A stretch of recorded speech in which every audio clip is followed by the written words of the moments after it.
આપણા મગજની બરાબર વચ્ચે એક નાનકડું વટાણા જેવડું અંગ છે. એ એટલું રહસ્યમય છે કે એણે સદીઓથી મોટા મોટા ફિલોસોફરો અને વૈજ્ઞાનિકોને મૂંઝવણમાં નાખી દીધા છે. હા, આજે આપણે એ જ પીનિયલ ગ્રંથિ વિશે વાત કરવાના છીએ. એનો આશ્ચર્યજનક ઇતિહાસ શું છે અને આધુનિક વિજ્ઞાન એના વિશે શું કહે છે. આ શબ્દો છે 17મી સદીના મહાન ફિલોસોફર રેને દેકાર્તના. એમનું માનવું હતું કે આ નાનકડી ગ્રંથિ કોઈ સામાન્ય અંગ નથી, પણ એ જગ્યા છે જ્યાં આપણું શરીર અને આપણો આત્મા એકબીજા સાથે જોડાય છે. હવે વિચારો, આ એક જ વાતથી આ ગ્રંથિ કેટલી રહસ્યમય બની ગઈ હશે. અહીંયા જુઓ, કેટલી નાની છે અને બરાબર મગજની વચ્ચે આવેલી છે. સૌથી રસપ્રદ વાત એ છે કે મગજના મોટાભાગના ભાગ જોડીમાં હોય છે, ડાબું અને જમણું, પણ પિનિયલ ગ્રંથિ એ એકલી છે. બસ આ જ વાત દેકાર્તને ખૂબ જ ખાસ લાગી. એમને લાગ્યું કે આ એકલતા જ એનો પુરાવો છે કે એનો કોઈ ખાસ હેતુ છે, કદાચ આત્માનું ઘર. પણ આખી વાર્તા દેકાર્તથી શરૂ નથી થતી. એ તો આ રહસ્ય વિશે વિચારનારા પહેલા વ્યક્તિ નહોતા. આ પિનિયલ ગ્રંથિનો કોયડો તો છેક પ્રાચીન ગ્રીસના સમયથી ચાલ્યો આવે છે. ચાલો એના ઇતિહાસમાં થોડા ઊંડા ઉતરીએ. આ ટાઈમલાઈન પર એક નજર નાખો. સમજ સુધી પહોંચવાનો રસ્તો કેટલો લાંબો અને ગૂંચવાળા ભર્યો હતો એનો ખ્યાલ આવશે. શરૂઆતમાં એને પાઇનકોર્ન જેવી દેખાતી હોવાથી એવું નામ મળ્યું. પછી કોઈકે કહ્યું કે એ યાદશક્તિ માટેનો વાલ્વ છે. એમ સદીઓ સુધી અલગ અલગ લોકોએ આ નાનકડા અંગ વિશે પોતાના મંતવ્યો આપ્યા.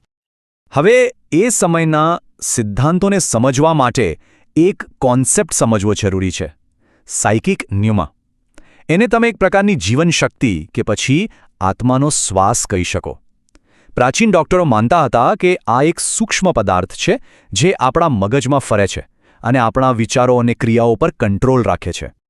પણ એ સમયના મહાન ચિકિત્સક ગેલેન આ બધા રહસ્યમય વિચારો સાથે સહેમત નહોતા. એમના મત મુજબ પિનિયલ ગ્રંથિનું કામ બહુ સિમ્પલ હતું, ફક્ત લોહીની નળીઓને સપોર્ટ આપવાનું. એમણે એને કોઈ વાલ્વ માનવાની સાફ ના પાડી દીધી અને અહીંથી આખી ચર્ચાએ એક નવો વળાંક લીધો.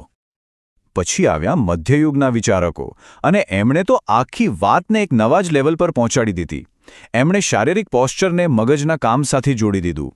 કુસ્તા ઇબ્ન લુકાએ એક થિયરી આપી કે જ્યારે આપણે ઉપર જોઈએ છીએ ત્યારે પિનિયલ ગ્રંથિ ખુલે છે અને યાદો પાછી આવે છે, અને જ્યારે નીચે જોઈએ ત્યારે બંધ થઈ જાય છે, જેથી આપણે વિચારો પર ફોકસ કરી શકીએ. કેટલું રસપ્રદ લાગે છે નહીં? અને હવે જુઓ ગૂંચવણ કેવી રીતે વધી. એ સમયમાં કૃમિ અથવા વર્મ શબ્દ મગજના ત્રણ અલગ અલગ ભાગો માટે વપરાતો હતો. કોઈ એને સેરેબેલમના વર્મિસ માટે વાપરતું, કોઈ પિનિયલ ગ્રંથિ માટે, તો કોઈ કોરોઇડ પ્લેક્સિસ માટે. હવે આટલા કન્ફ્યુઝન વચ્ચે સાચી સમજણ ક્યાંથી આવે? આના કારણે સદીઓ સુધી પ્રગતિ અટકી ગઈ. તો સદીઓ સુધી ચાલેલી આ અટકળો પછી આખરે આવ્યો વિજ્ઞાનનો સમય, અને વિજ્ઞાને ધીરે ધીરે આ કોયડાને ઉકેલવાનું શરૂ કર્યું. તો ચાલો હવે આપણે ઇતિહાસની ગલીઓમાંથી બહાર નીકળીને આધુનિક વિજ્ઞાનની દુનિયામાં પ્રવેશ કરીએ. અહીંયા જુઓ, ફિલોસોફી અને સાયન્સનો દૃષ્ટિકોણ કેટલો અલગ છે. એક બાજુ છે આત્માનું મુખ્ય સ્થાન અને બીજી બાજુ છે એક અંતઃસ્ત્રાવી ગ્રંથિ.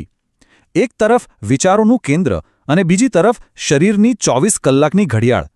આ જે મોટો બદલાવ આવ્યો એની પાછળ એક જબરદસ્ત વૈજ્ઞાનિક શોધ હતી. અને એ વર્ષ હતું 1958.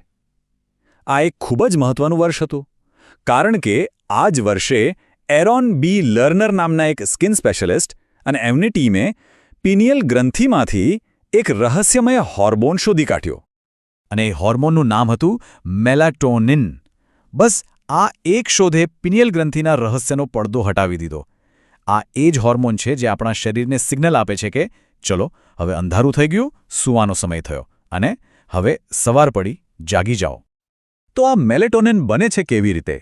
વેલ, એની શરૂઆત થાય છે ટ્રિપ્ટોફેન નામના એક એમિનો એસિડથી. આ ટ્રિપ્ટોફેન પહેલાં સેરોટોનિનમાં ફેરવાય છે. હા, એ જ હેપી હોર્મોન. અને પછી છેવટે એમાંથી મેલેટોનિન બને છે. ટૂંકમાં કહીએ તો પિનિયલ ગ્રંથિ આપણા શરીરની માસ્ટર ક્લોક છે. એ મેલાટોનિનનો ઉપયોગ કરીને શરીરના એક કોષને કહે છે કે અત્યારે દિવસ છે કે રાત, અને આખા શરીરને એક તાલમાં ચલાવે છે. પણ રાહ જુઓ, વાત અહીં પૂરી નથી થતી. મેલાટોનિનનું કામ ફક્ત ઊંઘને કંટ્રોલ કરવાનું જ નથી, એના કરતાં પણ ઘણું વધારે છે. ચાલો હવે જોઈએ કે આપણા જન્મ પહેલાંથી લઈને આખી જિંદગી સુધી એ આપણા માટે કેટલું જરૂરી છે. જરા આ નંબર્સ પર ધ્યાન આપો. ગર્ભાવસ્થા દરમિયાન ખાસ કરીને છેલ્લા 3 મહિનામાં માતાના શરીરમાં મેલેટોનિનનું લેવલ કેટલું બધું વધી જાય છે. આ સીધો સંકેત છે કે ગર્ભમાં રહેલા બાળકના વિકાસ માટે આ હોર્મોન કેટલું બધું જરૂરી હશે. અને આ વાત ખરેખર ખૂબ જ મહત્વની છે. જન્મ પહેલાં બાળક પોતાનું મેલાટોનિન બનાવી શકતું નથી. એ સંપૂર્ણપણે એની માતા પર નિર્ભર હોય છે.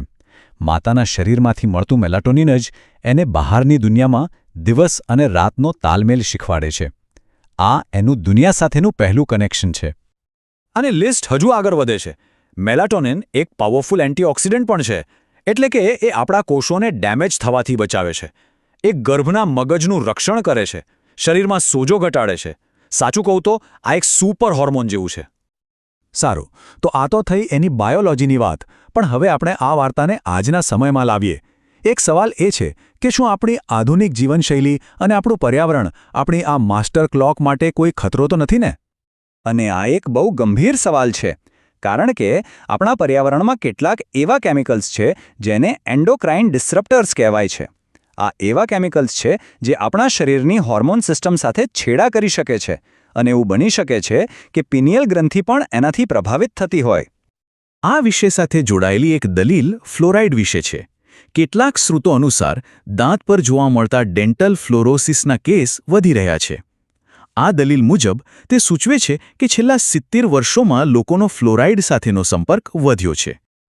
આ જ સંદર્ભમાં નેશનલ રિસર્ચ કાઉન્સિલે ફ્લોરાઇડને એક એન્ડોક્રાઇન ડિસ્રપ્ટર તરીકે વર્ગીકૃત કર્યું છે.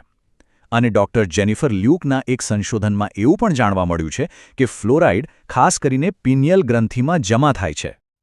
ફ્લોરાઇડ એક્શન નેટવર્ક જેવા સ્ત્રોતો એવી દલીલ કરે છે કે આ રીતે ફ્લોરાઇડનું જમા થવું કદાચ મેલાટોનિનના ઉત્પાદન પર અસર કરી શકે છે. પણ અહીં એ વાત પર ભાર મૂકવો ખૂબ જરૂરી છે કે આ એક એવો વિષય છે જેના પર હજુ પણ સંશોધન અને ચર્ચા ચાલી રહી છે. પિનિયલ ગ્રંથિના બધા રહસ્યો હજુ આપણે જાણતા નથી. તો ક્યાં આત્માનું ઘર અને ક્યાં શરીરની માસ્ટર ક્લોક? પિનિયલ ગ્રંથિ વિશેની આપણી સમજણે ખરેખર એક લાંબી સફર કરી છે. પણ શું આ સફર અહીં પૂરી થાય છે? બિલકુલ નહીં. આ નાનકડી ગ્રંથિ હજુ પણ એવા કેટલાય રહસ્યો છુપાવીને બેઠી છે જેના વિશે આપણે નથી જાણતા. હવે જોવાનું એ રહેશે કે આવનારા સમયમાં વિજ્ઞાન એના વિશે બીજા કયા નવા રહસ્યો ખોલે છે.